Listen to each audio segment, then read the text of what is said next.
Alhamdulillahi Rabbil Alamin wa bihi nasta'in. Dalam majlis yang diadakan secara spontan pada petang ini, yang telah masuk dalam agenda lawatan saya ke sini, kebetulan menghadiri satu seminar yang diajukan oleh Islamic Unity Forum bagi membincangkan isu-isu semasa yang dihadapi oleh dunia dan apakah peranan Islam dalam menangani isu-isu tersebut.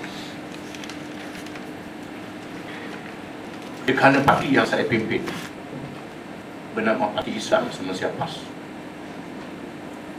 sudah tentu banyak kalangan membuat gambaran ini adalah satu parti agama dengan pendekatan yang sangat sempit, kerana kebanyakan masyarakat dunia terpengaruh dengan pemikiran barat. Bila disebut perkataan agama, mereka memilih perkataan yang digunakan oleh orang barat, religion. Sekiranya kita mengkaji ajaran Islam, ia mempunyai makna yang lebih luas daripada itu lagi. Islam yang disebut ad-din oleh Al-Quran Al-Karim bukan sahaja terkandung di dalamnya ajaran-ajaran yang berkait dengan aspek spiritual, rohani, hubungan dengan Tuhan, dengan akhlak, dengan moral. Bahkan di dalam Islam ini wujud seluruh cara hidup yang dialami oleh manusia, bermula daripada individu, keluarga, masyarakat, yang melibatkan negara, antarabangsa, politik, ekonomi dan segala-galanya. Islam diturunkan oleh Allah Subhanahu wa Ta'ala di semenanjung tanah Arab, di bumi Mekah, yang dibuka oleh Nabi Ibrahim atau Abraham. Allah memilih daripada keturunannya, zuriatnya, Nabi Muhammad sallallahu alaihi wasallam untuk menjadi Rasul akhir zaman, yang diketahui oleh Allah akan berlaku keadaan yang kita lihat pada hari ini. Dunia yang dahulunya penuh dengan kesusahan untuk berhubung antara satu sama lain, tetapi dengan alat-alat ciptaan moden, maklumat tersebar dengan cepat dan mudah melalui teknologi maklumat, hasil dari ilmu yang dilahirkan oleh akal manusia yang dikurnia oleh Allah Subhanahu wa Ta'ala. Maka Allah memilih tempat lahir Nabi Muhammad SAW dibuka oleh Ibrahim di bumi Mekah, di tengah padang pasir yang jauh daripada tamadun, kerana sebelumnya sudah ada tamadun Mesir, Egypt, tamadun Iraq, tamadun India, tamadun China, Rom, Parsi dan lain-lain. Di padang pasir yang kering kontak, yang tidak ada hasil, tidak ada sumber-sumber alam untuk kehidupan yang mudah, yang jauh untuk menuntut ilmu,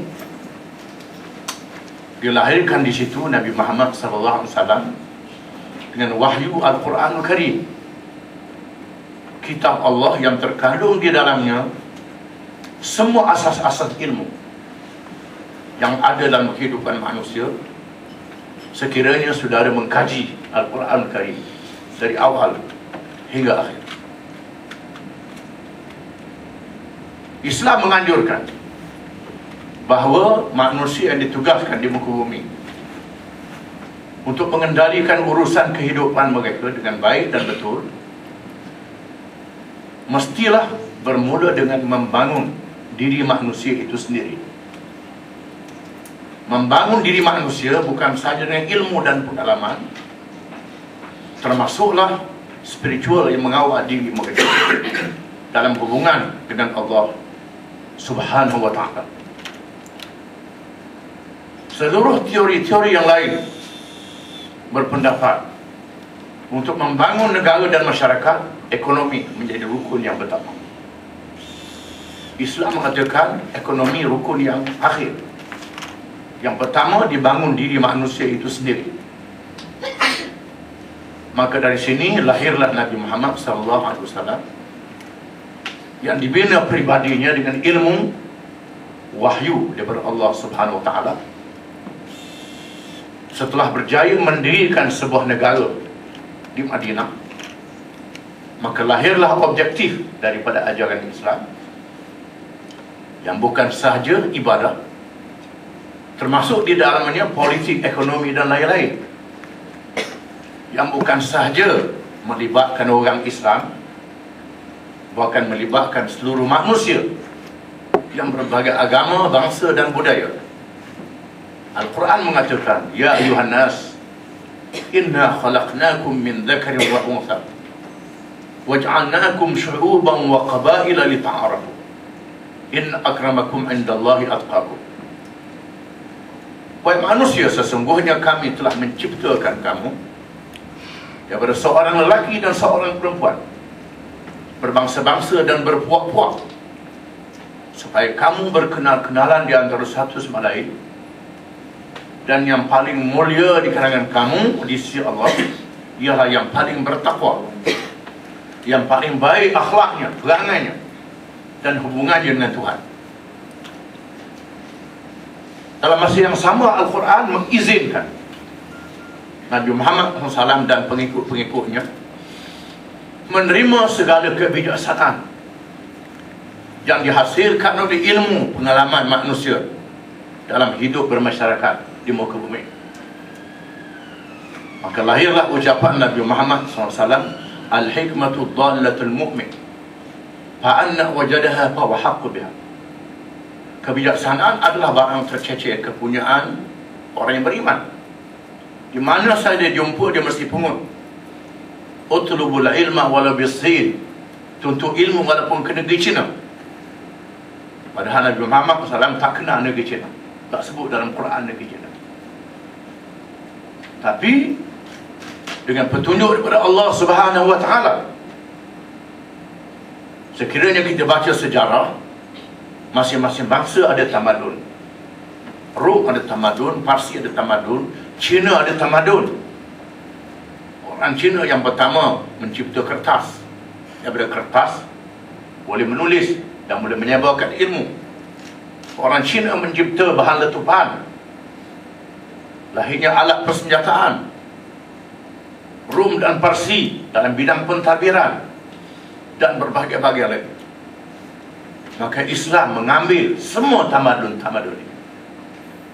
Setelah umat Islam berjaya masuk ke negeri-negeri ini di atas sifat untuk menyelamatkan manusia, bukan di atas sifat untuk menjajah imperialisme. Tidak berlaku dalam Islam. Berbeza dengan Barat yang menakluk negeri-negeri dunia untuk menjajah, mengangkut hasil menggunakan tenaga manusia di negeri yang berkenaan. Islam tidak begitu. Bahkan hasil-hasil bumi di negeri yang berkenaan tak boleh diangkut sebelum diberi kepada rakyat yang ada dalam negeri itu. Selebihnya diberi pada negeri yang lain, masyarakat yang lain.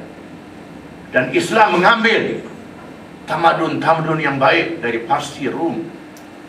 Maka daripada masyarakat tanah Arab yang butuh huruf, yang menanam anak hidup-hidup, Islam telah mendidik menjadi manusia yang bertamadun. Maka lahirlah tamadun Islam yang membina sebuah negara yang mengandungi masyarakat majmuk. Di sempatan timurnya perbatasan China, di baratnya Spanyol, di utaranya Asia Tengah termasuk Moskow, di selatannya Afrika Tengah.